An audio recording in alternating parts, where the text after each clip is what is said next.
اچھی رہائش ہر انسان کا خواب ہوتی ہے. گھر ایسی جگہ پر ہو جہاں تمام بنیادی سہولتیں میسر ہوں. صاف ستھری کارپیٹڈ روڈ، انڈر گراؤنڈ بجلی، گیس، اسکول، ہسپتال، شاپنگ سینٹر موجود ہوں اور پلاٹ آسان اقساط پر ملیں تو کیا ہی بات ہے. ماہانہ صرف 7,500. تمام اداروں سے منظور شدہ. سہولیات کی بات کی جائے تو انڈر گراؤنڈ بجلی، صاف پانی اور سب سے بڑی بات سوسائٹی اپنی گیس کا پلانٹ لگا رہی ہے. بجلی اور گیس جیسی سہولتوں کے ساتھ قیمت بھی بہت کم. اے اور بی بلاک میں قبضہ ملنے کے بعد لوگ اپنا گھر بنا رہے ہیں.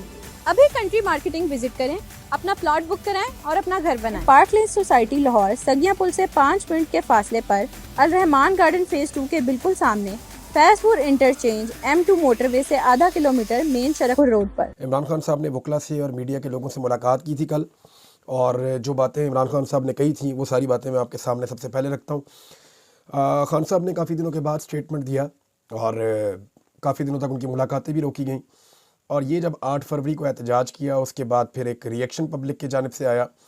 آرمی چیف کی کچھ ایکٹیویٹیز اور ان کے اوپر جو ری ایکشن تھا، تو اس کے رد عمل کے طور پہ بظاہر ایسا دکھائی دیتا ہے کہ عمران خان صاحب کی ملاقاتیں روک دی گئی تھی. عمران خان صاحب جب بھی ان کی ملاقاتیں روکی جاتی ہیں تو وہ یہ کہتے ہیں کہ جیل میں بیٹھا ہوا کرنل ہے اور وہ ڈائریکٹ احکامات لیتا ہے ملٹری اسٹیبلشمنٹ سے، اور پھر وہ میری ملاقاتیں روکتا ہے یا جیل کو کنٹرول کرتا ہے اور وہاں پہ سختیاں کرواتا ہے. اب اسٹیٹمنٹ پہلے عمران خان صاحب کا سن لیں. خان صاحب یہ کہتے ہیں کہ اس ملک کی حقیقی آزادی کی خاطر ہم آخر تک لڑیں گے. اڈیالہ جیل کو ایک کرنل غیر قانونی طور پر کنٹرول کیے ہوئے ہے، جو بالکل غیر قانونی ہے. جیل مینول کے مطابق جیل اتھارٹی انچارج ہے، لیکن کرنل قانون کو جوتے کی نوک پر رکھے ہوئے ہے، سب کچھ قابو کیے ہوئے ہے. میری اہلیہ سے میری ملاقات جیل مینول میں اجازت کے باوجود بار بار رکوائی جا رہی ہے. یہ تیسری دفعہ ہے کہ میری ملاقات بشرا بی بی سے نہیں کروائی گئی. عدالت کے احکامات کے باوجود مجھے ملاقات کی اجازت نہیں دی جاتی. میری سیاسی لوگوں سے بھی ملاقات نہیں کروائی جاتی. دور دراز سے لوگ مجھ سے ملاقات کے لیے آتے ہیں، ان کو گھنٹوں انتظار کرنا پڑتا ہے، لیکن ان کو اجازت نہیں دی جاتی. میری کتابیں تک روک لی جاتی ہیں. یہ سب کچھ کرنے کا مقصد مجھ پر اور میری اہلیہ پر دباؤ بڑھانا ہے، لیکن ہم ٹوٹنے والے نہیں ہیں. انسانی حقوق سے متعلق ہماری پٹیشنز ابھی تک لاہور ہائی کورٹ میں جسٹس باقر نجفی، اسلام آباد ہائی کورٹ اور سپریم کورٹ میں زیر التوا ہیں، جن پر ابھی تک کوئی سنوائی نہیں ہوئی. ملک میں چار دیواری کا تقدس پامال ہے. غیر قانونی چھاپے مارے جا رہے ہیں. ہمیں ایک جلسہ یا کنونشن تک کرنے کی اجازت نہیں ہے. آئین ہمیں یہ حق دیتا ہے کہ ہم جلسے کریں، لیکن ہم سے ہمارے آئینی حقوق چھینے جا رہے ہیں. ملک میں ہر طرف انسانی حقوق پامال ہے اور اندھیروں کا دور دھرا ہے. پاکستان کو کرکٹ کی وجہ سے بین الاقوامی سطح پر پذیرائی ملتی آئی ہے، مگر اب اس شعبے کی بھی منظور نظر افراد کی بھرتیاں کر کے تباہی کر دی گئی ہے. محسن نقوی کی ساکھ کیا ہے سوائے اس کے کہ وہ اسٹیبلشمنٹ کا ٹاؤٹ ہے. اس نے کرکٹ کی تباہی کر دی ہے. کرکٹ کے حوالے سے پورا نظام چیئرمین کے زیر سایہ ہوتا ہے. محسن نقوی کے پاس کرکٹ کے حوالے سے کوئی تجربہ نہیں ہے. کسی بھی بالر کے لیے بہت ضروری ہوتا ہے کہ وہ ٹیسٹ کرکٹ کھیلتا ہو تاکہ اس میں سٹیمنا موجود ہو، مگر یہاں ٹیم میں ایسی سلیکشن کی گئی ہے جس میں کھلاڑیوں نے ایک ٹیسٹ میچ تک نہیں کھیلا. جب میں وزیر اعظم تھا تو رمیز راجہ کو چیئرمین بنایا، جو کرکٹ کا کھلاڑی اور تجربہ کار تھا. محسن نقوی کو پہلے نگران وزیر اعلیٰ بنایا. اس کے دور میں جس طرح انسانی حقوق کی پامالی ہوئی اس کی مثال نہیں ملتی. 8 فروری کو ملک کا سب سے بڑا فراڈ الیکشن ہوا، تب بھی یہی نگران وزیر اعلیٰ تھا، اور اس کی سرپرستی میں پنجاب میں انتخابی فراڈ ہوا. اب یہ وزیر داخلہ ہے اور پاکستان میں امن و امان کے حالات بھی خراب ہیں. یہ شخص ہر شعبے میں ناکام ہے. محسن نقوی آصف زرداری کو اپنا آئیڈیل مانتا ہے. وہی آصف زرداری جس کے مسٹر 10% کے قصے پوری دنیا میں مشہور ہیں. جس شخص کا آئیڈیل آصف زرداری جیسا شخص ہو، اس کی کارکردگی کیا ہی ہو سکتی ہے. میرے مقرر کردہ پارٹی عہدیداران ہی پارٹی پالیسی بنانے کے مجاز ہیں. پارٹی ڈسپلن کی بہت اہمیت ہے. جنگ باہر والوں کے خلاف ہوتی ہے. اپنے لوگوں کے خلاف بات کر کے اصل موضوعات سے توجہ ہٹا کر دوسری جماعتوں کا ایجنڈا پروان چڑھتا ہے. میرے بار بار منع کرنے کے باوجود شیر افضل مروت بیانات دینے سے نہیں رکا، اس لیے اس کو پارٹی سے نکالا گیا ہے. عمران خان صاحب نے شیر افضل مروت کے حوالے سے ایک مرتبہ پھر کنفرم کر دیا کہ انہیں وہ پارٹی میں نہیں لے رہے، اور نکالنے کی وجہ انہوں نے یہ بتائی کہ وہ پارٹی کے اندر ڈویژن پیدا کر رہے تھے، اور بجائے اس کے کہ وہ PMLN پہ، پیپلز پارٹی پہ، اسٹیبلشمنٹ پہ، ان پہ تنقید کرتے، شیر افضل مروت کی زیادہ تنقید اپنی پارٹی کے لوگوں کے اوپر تھی. اور انہیں پارٹی کے لوگوں سے یہ گلا تھا کہ جو وہ چاہتے تھے پارٹی نے انہیں اس طرح سے ان جگہوں کے اوپر اکاموڈیٹ نہیں کیا.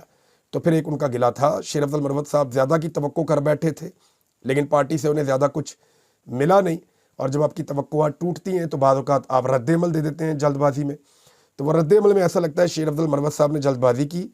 میرے خیال میں ابھی بھی شیر افضل مروت صاحب اپنا قبلہ درست کریں اور پاکستان تحریک انصاف پر حملہ آور ہونے کی بجائے تحریک انصاف کو کچلنے والے جو لوگ ہیں ان کی نشاندہی کریں, ان کے اوپر اٹیک کریں, حکومت کو ٹارگٹ کریں, جعلی حکومت کے خلاف آواز اٹھائیں, ان کے خلاف تحریک چلائیں اور اسٹیبلشمنٹ کے ظلم اور جبر کے خلاف بلند کریں اپنی آواز.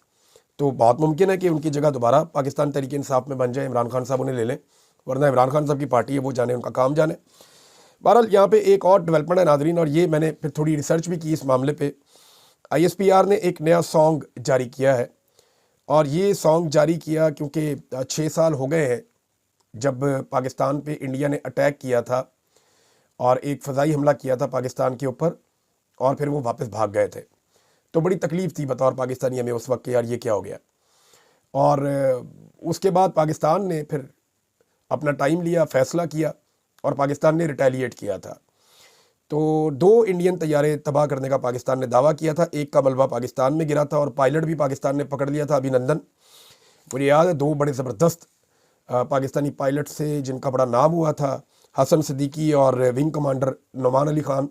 یہ قومی ہیروز تھے, ہیں, رہیں گے ہمیشہ. تو اس کے اوپر اب 6 سال کے بعد ایک ملی نغمہ جاری کیا گیا ہے ISPR کی جانب سے, دشمنا سن. میں نے تو اس کو 5-6 دفعہ سنا, مجھے بہت مزے کا لگا. بڑا جذباتی قسم کا, بڑا زبردست, میوزک بہت اچھا ہے, لیرکس بھی اچھے ہیں. تو بڑا جوشیلا قسم کا نغمہ ISPR نے بنایا. لیکن 9 گھنٹے گزر گئے اور 9 گھنٹوں میں 8,000 سے کچھ زائد لوگوں نے اس کو سنا ہے. 9 گھنٹوں میں صرف 8,000 لوگوں نے اس کو سنا ISPR کی اپنی سائٹ کے اوپر. اب میں آپ کو یہ بتاتا ہوں کہ ISPR میں سب سے زیادہ جو گانے سنے گئے وہ عمران خان صاحب کے دور حکومت میں سنے گئے, یا جو چیزیں انہوں نے عمران خان صاحب کے دور حکومت میں لانچ کی.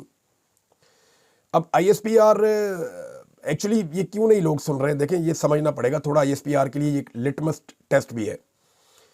ایک تو سانگ ایسا ہے جو 2019 میں آیا تھا مارچ میں, جب یہ پاکستان نے اس حملے کو ناکام بنایا اور پاکستان نے خود جا کر حملہ کیا اور جب ریٹیلیٹ کیا انڈیا کو, تو اس وقت جو ایک نغمہ آیا تھا وہ 223 ملین مرتبہ لوگوں نے دیکھا ہوا ہے. 23 کروڑ مرتبہ. ادھر 8,000 پورے نہیں ہو رہے.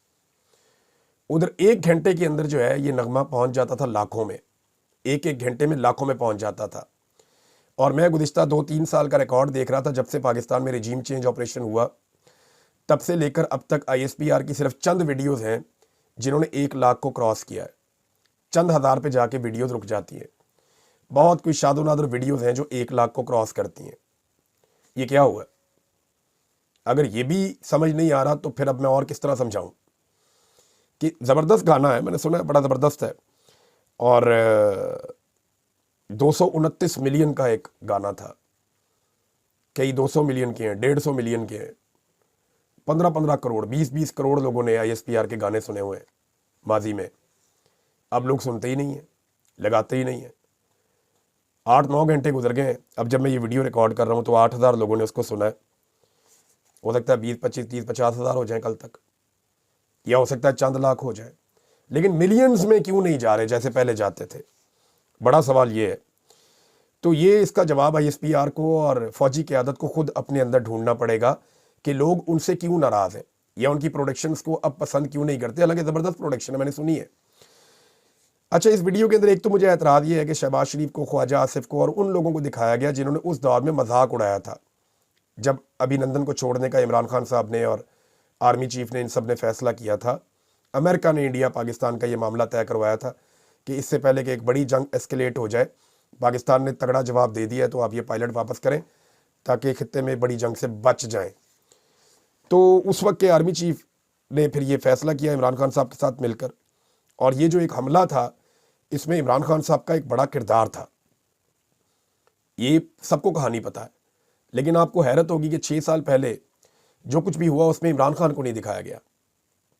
یعنی اس ہیرو کو نظر انداز کیا گیا جس نے اتنا بڑا بولڈ ڈیسیجن لیا تھا کہ ہم منہ توڑ جواب دیں گے, جس نے کھڑے ہو کر اقوام متحدہ میں کہا تھا کہ وی ول ریٹیلیٹ, میں ریٹیلیشن کا سوچوں گا نہیں, میں ریٹیلیٹ کروں گا, یعنی میں واپس حملہ کرنے کا سوچوں گا نہیں, میں واپس حملہ کر دوں گا, کیونکہ میں لا الہ الا اللہ میں مانتا ہوں. یہ عمران خان صاحب نے کہا تھا, اور اس کے بعد ساری دنیا نے دیکھا کہ جو انہوں نے کہا وہ کر کے دکھایا.